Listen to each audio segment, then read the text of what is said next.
Hello friends, जय माता दी। कैसे हैं आप सब? दोस्तों, एकादशी आ रही है। साल की पहली एकादशी, 2022 की पहली एकादशी, वो भी गुरुवार के दिन। बहुत ही खूबसूरत एकादशी है और साल भर की सभी एकादशियों का महत्व स्कंद पुराण के वैष्णव खंड में एकादशी महात्म्य अध्याय में बतलाया गया है।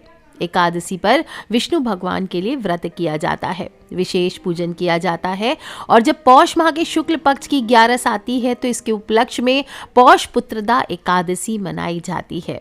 इस चर और अचर संसार में पुत्रदा एकादशी के व्रत के समान दूसरा कोई व्रत नहीं है और इस व्रत के नाम के अनुसार ही इसका फल होता है। जिन व्यक्तियों को संतान होने में बाधाएं आती है, जिन्हें पुत्र प्राप्ति की कामना हो, उन्हें पुत्रदा एकादशी का व्रत अवश्य करना चाहिए। ये व्रत बहुत ही शुभ फलदायक है, इसलिए संतान प्राप्ति के इच्छुक भक्तों को ये व्रत अवश्य करें और इससे मनोवांछित फलों की प्राप्ति होती है। साल की पहली एकादशी, वो भी गुरुवारी एकादशी का अद्भुत संयोग है और इस एकादशी के देवता श्री हरि नारायण है और शास्त्रों के अनुसार वंशज के अभाव में पिंडदान नहीं होता, पितृ ऋण से मुक्ति नहीं मिलती। वंशज से ही इस लोक में यश और परलोक में शांति मिलती है। और तब भगवान श्री कृष्ण से युधिष्ठिर पूछते हैं कि पौष पुत्रदा एकादशी के बारे में आप कृपा करके हमें वृत्तांत सुनाएं। और पुत्रदा एकादशी की व्रत कथा तब भगवान श्री कृष्ण युधिष्ठिर को सुनाते हैं, कहते हैं ध्यान पूर्वक सुनो। एक बार भद्रावती नामक नगरी में सुकेतुमान नाम का एक राजा राज्य करता था। उसके कोई पुत्र नहीं था।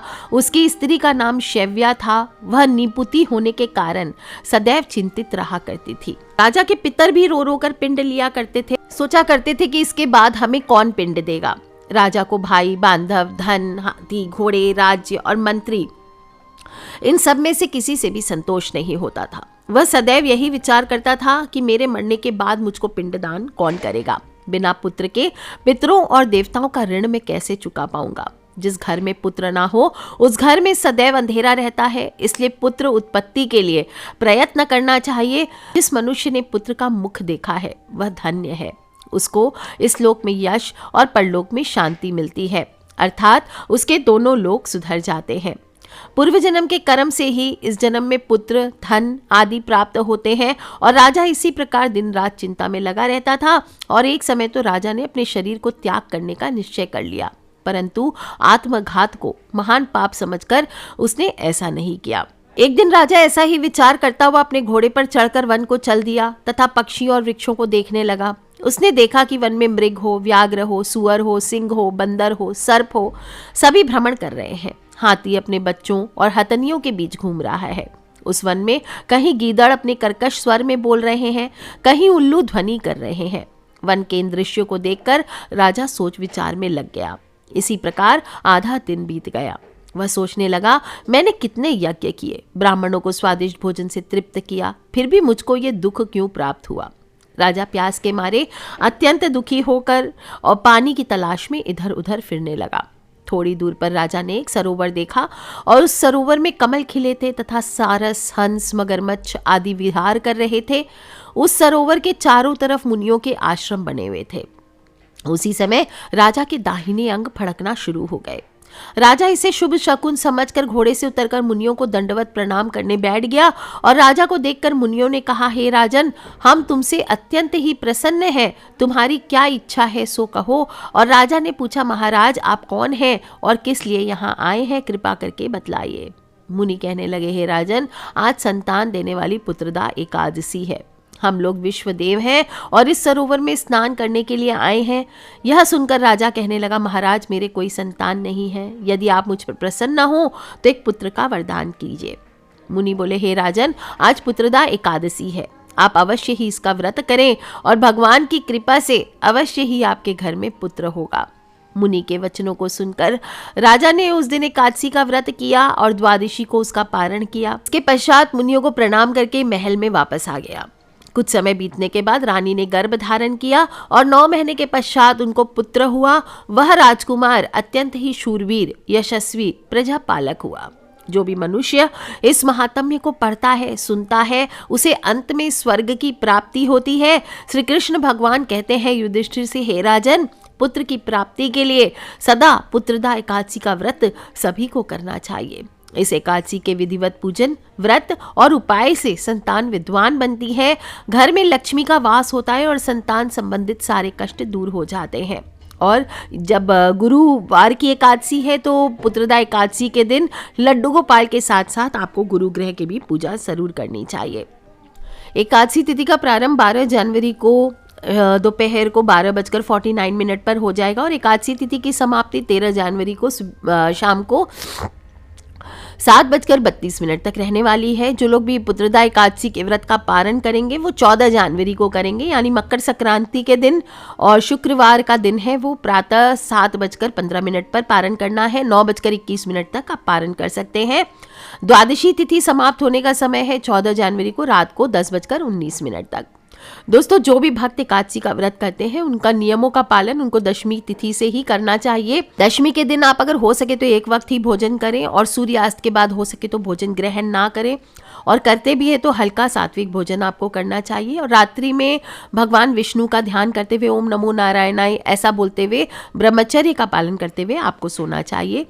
एकादशी वाले दिन सुबह जल्दी उठें। कोई भी त्योहार होता है, जल्दी उठने से पूरा दिन यूज होता है। उठने के बाद हथेलियों के दर्शन करें, धरती माँ को प्रणाम करें और नित्य क्रिया से निवृत्त होकर के अपने घर के मुख्य द्वार की साफ सफाई करनी चाहिए। तोरण लगाइए, रंगोली से सजाइए और फिर स्नान करें। तीर्थों में स्नान कर सकते हैं तो बेस्ट है, नहीं तो घर में ही गंगा जल में हल्दी डाल करके, हल्दी या गंगा जल डाल करके आपको स्नान करना चाहिए। स्नान करने के बाद शुद्ध और स्वच्छ धुले हुए पीत वस्त्र यानी पीले रंग के वस्त्र धारण करें। पीले नहीं भी कर सकते तो हल्के हल्के कलर के वस्त्र धारण करें, नीले काले वस्त्र नहीं धारण करने चाहिए। सूर्य देवता को जल अर्पित करें। तुलसी में इस दिन जल नहीं दिया जाता है। एकादशी पर ना तो तुलसी तोड़ी जाती है ना जल दिया जाता है, इस बात का ध्यान रखें। शाम को तुलसी पूजन आपको ज़रूर करना चाहिए। इसके बाद आप चाहे तो गणेश जी की अलग से पूजा कर सकते हैं या कलश में ही लाल वस्त्र बांधकर उसी में देवी देवताओं का आवाहन कर लीजिए। और फिर आपको लड्डू गोपाल या विष्णु भगवान जो भी आपके पास है उनका आपको दक्षिणावर्ती शंख से अभिषेक करना चाहिए। एकादशी और पूर्णिमा को बताती हूँ कि दक्षिणावर्ती शंख हमेशा आपको घर में एक जरूर रखना चाहिए, विष्णु भगवान के सामने स्थापित कर सके। इससे कभी भी आपके घर में धन संपत्ति की कमी नहीं होती है। और पहले पंचामृत डाल करके उसके बाद शुद्ध जल से आपको स्नान कराना चाहिए। पीले वस्त्र, पीतांबर धारी हैं तो पीले वस्त्र धारण कराइए। ठाकुर जी को हार पहनाइए, पीले रंग के फूलों का हार पहनाइए। जो भी आभूषण आदि उनका श्रृंगार करें और जनेऊ धारण कराएं। जनेऊ धारण कराने के बाद अबीर से तिलक करें और पीले फल, पीली मिठाई, नारियल, पंचामृत, दक्षिणा, जो भी पूजन सामग्री है, माखन, मिश्री आदि ये चीज़ों का भोग लगाइए। इस दिन ताल मखाने की खीर भी चढ़ाई जाती है, वो आप चढ़ा सकते हैं। गाय के घी का दिया करना चाहिए और चंदन की धूप चढ़ानी चाहिए और चंदन का ही इत्र आप विष्णु भगवान को चढ़ाइए। जो भी भोग चढ़ाएंगे उसमें तुलसी पत्र जरूर डालें। आज के दिन तोड़ना नहीं होता है, इसलिए पहले से जो तुलसी पत्र टूटे हुए होते हैं वो आप लेके यूज कर सकते हैं या फिर गमले में से लेकर के आप गिरे हुए जो पत्तियां हैं उनको यूज करके आप भोग लगा सकते हैं धो के। और 5 केले आपको जरूर चढ़ाने हैं और फिर व्रत का संकल्प लें और व्रत का पूजन करें। इसके बाद भगवान श्री कृष्ण के इस दिन बाल स्वरूप का भी पूजन जरूर करना चाहिए, क्योंकि पुत्रदा एकादशी है, माता यशोदा के साथ कर सकते तो ठीक है। एक भोजपत्र ले लीजिए। भोजपत्र पर आप अपने जो भी माता पिता हैं वो अपने संतान का नाम लिख करके सौभाग्य हेतु आप विष्णु मंदिर में इस दिन चढ़ा सकते हैं। उस पर 1 बूंद चंदन का इत्र हो तो वो लगा दीजिए, नहीं है तो कोई बात नहीं।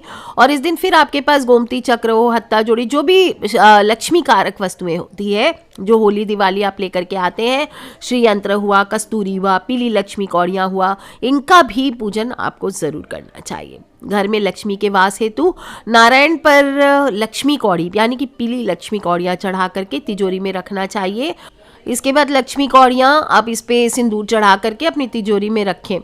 दोस्तों, ताल मखाने की खीर आपको भोग लगाना चाहिए और फिर चंदन की माला से आपको विशेष मंत्र का आज के दिन जप करना चाहिए। पूजा में क्रीम कृष्णाय नमः या ओम जगन्नाथाय नमः, दोनों में से कोई भी मंत्र आप 108 बार मनोकामना पूर्ति हेतु जप कर सकते हैं। और फिर पूजा में हुए जाने अनजाने भूल के लिए क्षमा याचना करें। जो भी प्रसाद है वो आपको बांट देना है और फिर खुद भी प्रसाद ग्रहण करना है। और ध्यान रखना है कि जो केले आपने चढ़ाए थे वो गरीबों में या गऊ आदि को खिलाना है, खुद से वो नहीं खाना है। दोस्तों गुरुवार एकादशी का संयोग है। देवगुरु बृहस्पति की भी पूजा इस दिन जरूर करनी चाहिए। तो आप चाहे तो केले के वृक्ष की पूजन कर सकते हैं। और गुरु ग्रह की पूजा शिवलिंग रूप में भी की जाती है, इसलिए शिवलिंग पर इस दिन आपको पीले रंग के फूल चढ़ाने चाहिए। भगवान शिव को, भोलेनाथ को बेसन के लड्डू का भोग लगा सकते हैं। धूप दीप जलाकर आरती जरूर करें, फिर दीपदान करें। दीपदान कैसे किया जाता है, अक्सर बहुत सारे लोग कंफ्यूज रहते हैं। क्या करना है आपको, सुबह ही मिट्टी के, कच्ची मिट्टी आप गमले से ले लीजिए, उसी के दीपक बना लीजिए, और नहीं तो नॉर्मल दिया ले लीजिए। वैसे मिट्टी का कच्चा दीपक ले लीजिए और घी से दीपक प्रज्वलित करना चाहिए। 2 दीपक कम से कम आपको जरूर प्रज्वलित करना चाहिए और इसे पूरब दिशा में रखना है। इससे जीवन में जो भी आपके बंधन होते हैं, कर्ज होते हैं, आर्थिक समस्याएं हैं, मानसिक समस्याएं हैं, वो दूर होती है और सही दिशा प्राप्त होती है। इस बात का खास ख्याल रखें कि देव मंदिर में दीपक को सीधा भूमि पर नहीं रखना चाहिए, इसे हमेशा सप्त धान या चावल के ऊपर ही रखना चाहिए। कहा जाता है भूमि पर इसे रखने से भूमि को आघात होता है। इस दिन दीपदान करने का बहुत बहुत महत्व आता है। दीपक का दान करना यानी दीप को जलाकर उसे उचित स्थान पर रखना और विशेष रूप से देव स्थान पर रखकर आना या नदी में प्रवाहित करना, यही दीपदान कहलाता है।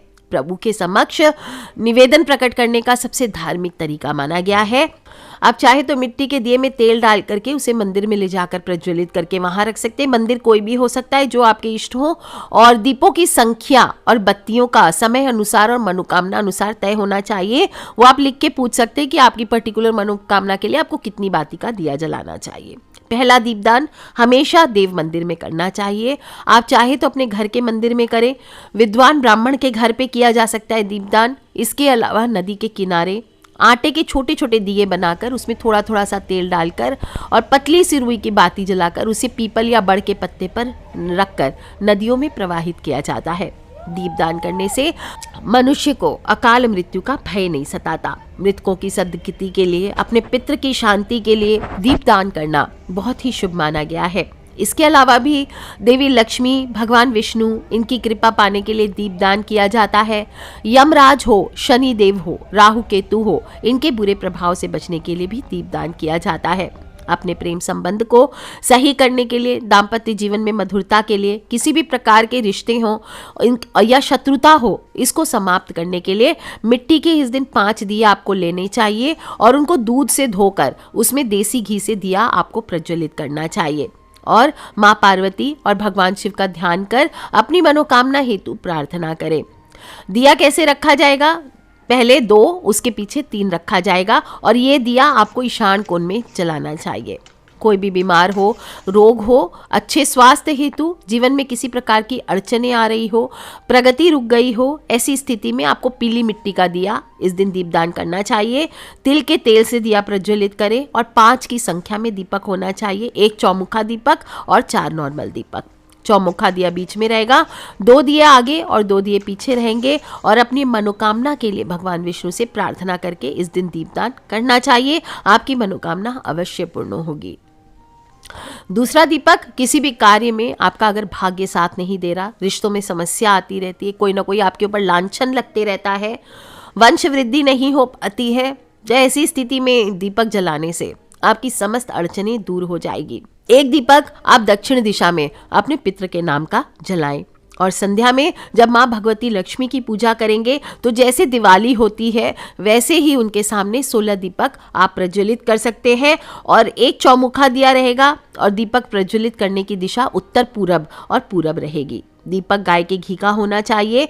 माता लक्ष्मी का ध्यान कर अपनी मनोकामना उनके समक्ष प्रकट करें और ध्यान रखना चाहिए कि इस प्रकार से किसी दुर्गम स्थान पर, भूमि पर या धान के ऊपर, अगर आपके पास धान का स्टोरेज है, वहां पर भी आज के दिन आपको दीपदान करना चाहिए। तो दोस्तों, बहुत ही छोटे सा उपाय बताए, आसान सा उपाय मैंने। एकादशी है, गुरु एकादशी है, अद्भुत संयोग है और इन 6 जगहों में से किसी भी 1 या 2 जगह आप दीपदान करते हैं तो कहा जाता है स्थायी लक्ष्मी का वास होता है, घर में सुख शांति का वास होता है, कलह कलेश का नाश होता है। कुछ करें ना करें, 1 दीपक आपको शाम के समय अपने घर के मंदिर में यानी पूरब और उत्तर के बीच यानी ईशान कोण में आपको जरूर जलाना है और फिर देखिए कैसे आपके जीवन से कष्ट हल्के होकर के रास्ता दूर कर लेते हैं। सो कर लीजिए उपाय दोस्तों। और जो भी आपके फ्रेंड्स, फैमिली, मम्मी पापा, भाई बहन, बच्चे, बहुत सारे लोग परेशान हैं, परेशानियों से गुजर रहे हैं, तबीयत खराब है या कोई भी तरह की प्रॉब्लम्स है, तो वो सभी दूर होगी। इस छोटे से उपाय को ज़रूर कीजिए।